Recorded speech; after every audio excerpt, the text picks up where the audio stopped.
Throughout history, there have been countless unexplainable stories, events, and moments captured on audio. These horrifying tapes were archived, never to be heard again. Until now. These are the tapes of trepidation.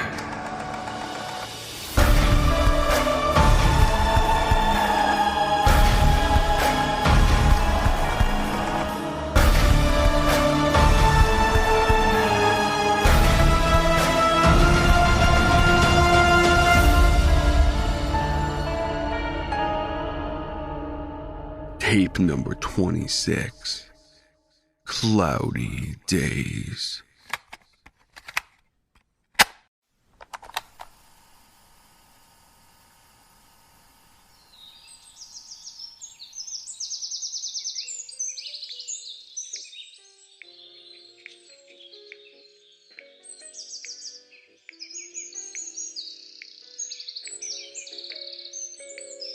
Today will be the day. Adam hoped and prayed to any merciful God that might happen to be listening. On the front porch he remained, waiting for the mail to come. He missed text messages and all the 21st century wonders that once graced his old home. Now the most advanced thing he had was an old thrift store radio that could only play 2 stations from where he lived. One played the news. The other played smooth jazz. He stuck with the latter. As the music from the radio was gradually drowned out by the pitter-patter of rain, he noticed the sun starting to set. Knowing what this meant, he proceeded to break down into silent and audible tears.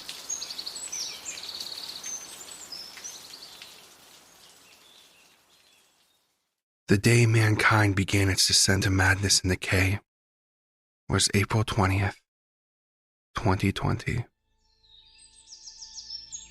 The date would become a point that conspiracy theorists latched onto since it was both the date of the Columbine shootings and Hitler's birthday.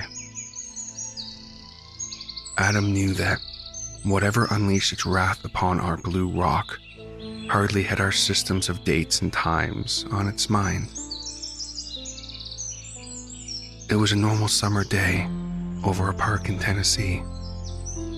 Families having a wonderful time in the wide open fields, hikers exploring the woods, and a little league baseball game hitting its midway when a few observant people on the grass noticed something unusual happening with the clouds across the blue sky. The clouds began to merge together. Within 15 minutes, this large mass of white vapor clamoured together with onlookers fixated upwards at a loss for words. Adam recalled there were a handful of people who escaped the scene due to the sense of foreboding that overcame them. These would make up some of the only survivors. Within a millisecond, collapsed dead bodies from men, women, children, and infants riddled the bright green foliage. The sky once again became clear, and the sun shined brightly, lighting up a world destined for darkness. In the following weeks, not a single news outlet from small-town community papers to mainstream corporate news stations went without covering the new biggest mystery of human history. As CNN took a commercial break, Adam practically begged his wife not to go on her business trip. In the present, this memory rattles his head as it had done so for the past year or so. Kim assured him that all would be well, and that everything will be all right, since there was no reason to think this situation would even happen a second time, let alone be a threat to her travels. After a kiss and a promise to call upon landing, she was on her way. It took less than an hour before Kim's basic optimism would be undone. Breaking news, said the reporter, interrupting an ongoing interview. Word has come in and... Adam sat there staring at the TV, yet, truthfully, at nothing. It had happened again. Kim's words echoing throughout his head. Everything will be all right.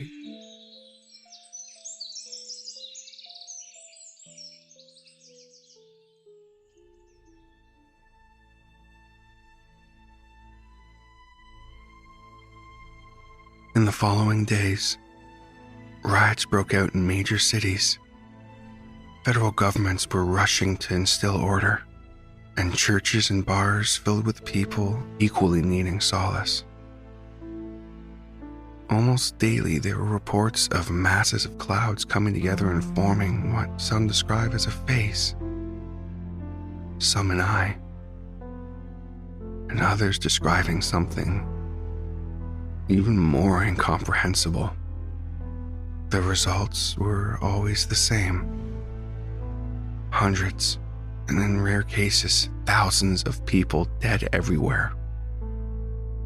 From bustling cities to island resorts, leaving dead silence in areas once banging with life. Places with centralized populations seemed to be the main target of whatever terror lurked above. Adam, thinking quickly, had packed everything up and began a 4-hour drive to the couple's vacation home, located in the small town of Munster, a rural community just west of Kingsport. During the trip, he spent so much time desperately trying to phone his wife. From news reports and flight tracking websites, he knew she had landed in Chicago, but he never got a single call from her upon landing. Across the highway, Adam carried on with many other vehicles, all escaping both from and to something. An unthinkable future, snapping at their heels.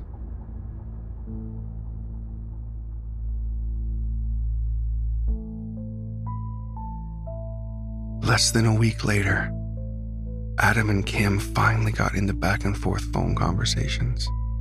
Short and poor quality, yes, but they happened nonetheless. In that lonely cabin away from a disturbed society, Adam managed to avoid crippling isolation due to the conversations with his beloved. They expressed the needed affection and reassurance in each call. After all, this is all they had left. All the others' loved ones were either unaccounted for or dead. This was not all they spoke of, as they also shared information about the global attacks. An imperfect painting of what is happening globally were painted by them. They put together that the federal government had declared martial law with wealth and resources seized and shelters established across the country. Reports of conditions in the housing units ranging from acceptable to nightmarish. Luckily for mankind, more rural communities across the globe had established their own networks that had kept mankind tumbling on despite the mass death. Both Adam and Kim agreed, without even speaking of it, that this beacon of hope would not last forever. Adam took a deep breath. Stay safe. I love...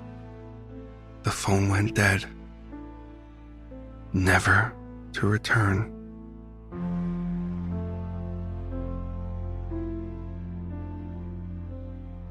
For Adam, television was the next to go out.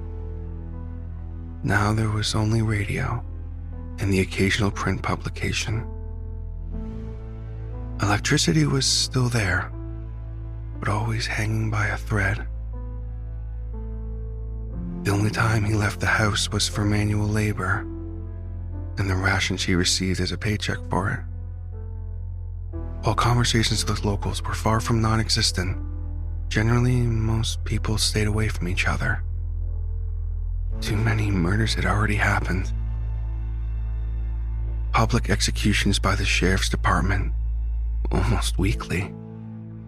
Most knew a good chunk were innocent of the accused crimes, but did nothing to stop it. Very few trusted each other. It seemed like everyone was catering on an edge to which violence lay below. Despite the immense love for Kim, Adam found himself soliciting women with portions of his food. Day by day, he continued to be alive, but was barely living. It was not until he checked his mailbox one day that his very soul was restored.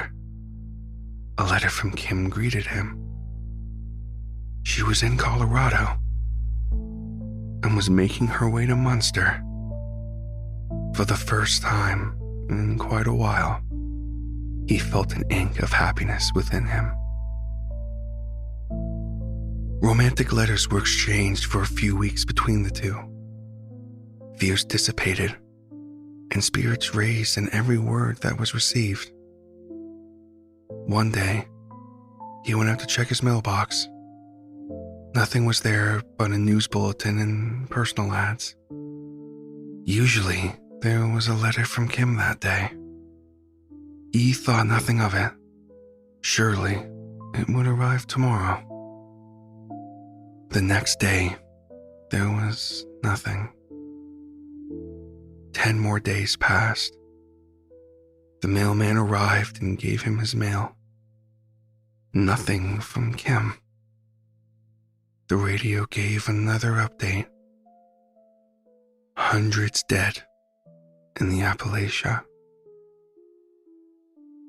The phenomena had finally come to rural areas. After this, he stopped listening to the news station. In the present, nighttime has come.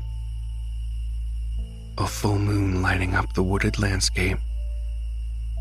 Crickets keeping him company. Adam curled up on his lawn as a cool breeze sent a shudder down his spine. He is going to remain there, unlikely to ever move for even the slightest of things.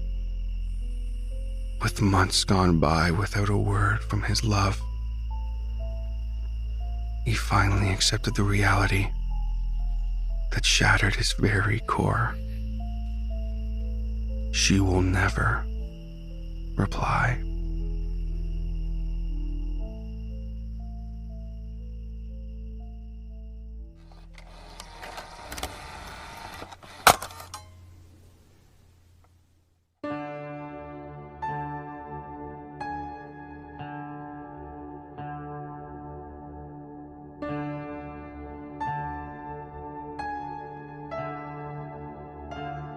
This has been tape number 26, Cloudy Days, by the Tapes of Trepidation Horror Narration Podcast. Cloudy Days was written by an anonymous author, and it was originally posted on the Creepypasta Wiki. Music for this episode in order of appearance was provided by Purple Planet Music and Mike Stampede. A link to their respective website and YouTube channel can be found in the show notes. Narration, production, and sound design for this episode was by TJ Hodder. The Tapes of Trepidation theme was written by the incredible J.M. Scherf. All logos, banners, overlays, and graphic design work was provided by the talented Jason Rees from Jaybird Digital Arts. If you have a story you would like to submit or a question regarding the show, please contact us at tapesoftrepidation.podcast@gmail.com. Support the show by subscribing and leaving a rating on Spotify, Apple Podcasts, your favorite podcatcher, or leave us a like and subscribe on YouTube. Be sure to tell your friends. Word of mouth is extremely helpful to a new podcast like this one. and so are reviews. If you enjoy the show, please consider leaving us a review on the platform of your choice. Check us out on social media through the link tree in the show notes. We have Facebook, Instagram, and Discord. If you'd like to support the show a little more, consider joining the Tapes of Trepidation Patreon, where for as little as $5 a month, you can gain access to monthly bonus short story narrations, the weekly behind-the-scenes podcast within the archive, and more at higher tiers, including live readings.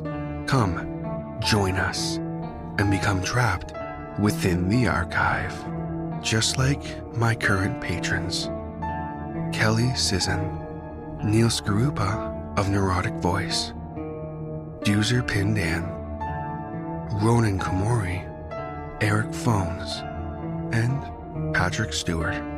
Thank you all so much for the support. It really means the world to me.